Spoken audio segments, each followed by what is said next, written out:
کہ ہمارے جتنے بھی گناہ ہیں ان میں سب سے زیادہ گناہ ہماری زبان کرتی ہے۔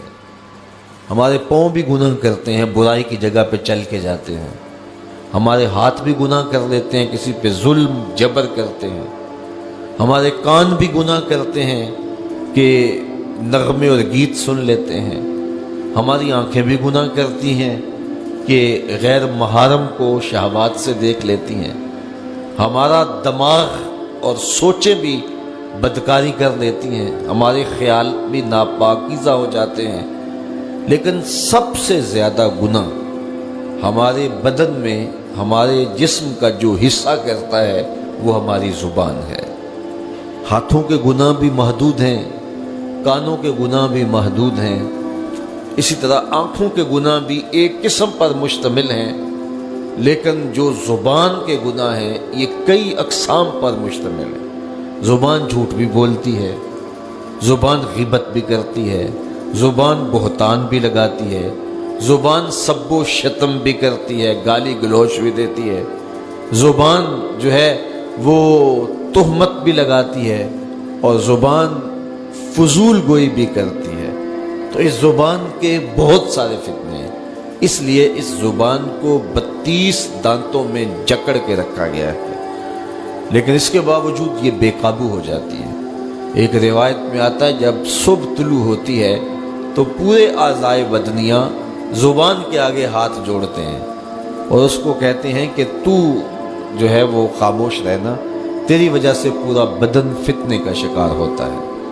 تو زبان کے گناہ سب سے زیادہ ہے، اسی لیے میرے اور آپ کے آقا و مولا نے ارشاد فرمایا، تم جو 2 جبڑوں کے درمیان یعنی تمہاری زبان اور 2 ٹانگوں کے درمیان تمہاری پارسائی کی جگہ، ان 2 چیزوں کی مجھے ضمانت دے دو، میں محمد تمہیں جنت کی ضمانت دے دیتا ہوں صلی اللہ علیہ وسلم۔ تو یہ زبان بہت زیادہ گناہ جو ہے وہ انسان کی زبان کے ہیں، اس لیے روزے کے اندر ہمیں اپنی زبان کو کنٹرول کرنے کی تاکید بھی کی گئی ہے۔ یہ خوراک بچاؤ مہم نہیں ہے روزہ کہ اس سے تم نے کوئی بچت کرنی ہے، بلکہ اس سے بھی نفس کشی کے لیے ماحول پیدا کیا گیا ہے۔ تو اگر پیٹ نے روزہ رکھا ہے تو زبان رکھتی نہیں ہے، تو پھر صرف پیٹ کا روزہ ہوا اور زبان کا روزہ ہی نہ ہوا، اور زیادہ گناہ جو ہیں وہ پیٹ کے نہیں ہیں، زیادہ گناہ زبان کے ہیں۔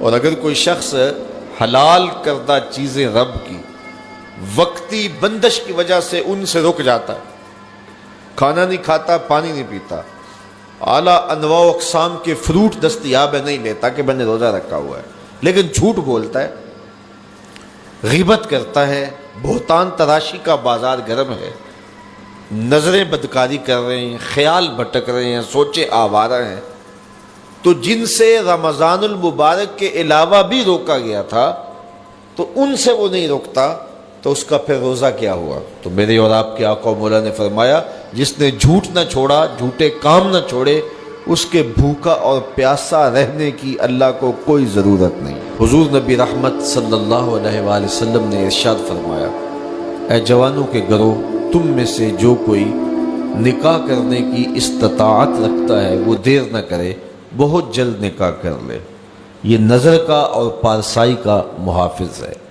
اور اگر تم میں سے کسی کو نکاح کرنے کی فی الحال توفیق نہیں ہے، اس کی استطاعت مالیہ میسر نہیں ہے، تو پھر وہ کثرت کے ساتھ روزے رکھے، چونکہ روزے نفسانی خواہشات کو توڑتے ہیں، آرزوؤں کو ختم کرتے ہیں۔ تو بھوک جو ہے وہ خواہشات نفسانیہ کے ختم کرنے کا ایک مؤثر ذریعہ ہے۔ تو ہمیں صبح سے لے کر شام تک بھوک اور پیاس گوارا کروائی جاتی ہے، یہ مشق کروائی جاتی ہے تاکہ ہمارا نفس کمزور ہو۔ دوسری بات، نفس کی کمزوری کا سبب ہماری گفتگو کا کم ہونا ہے اور خاموشی ہے۔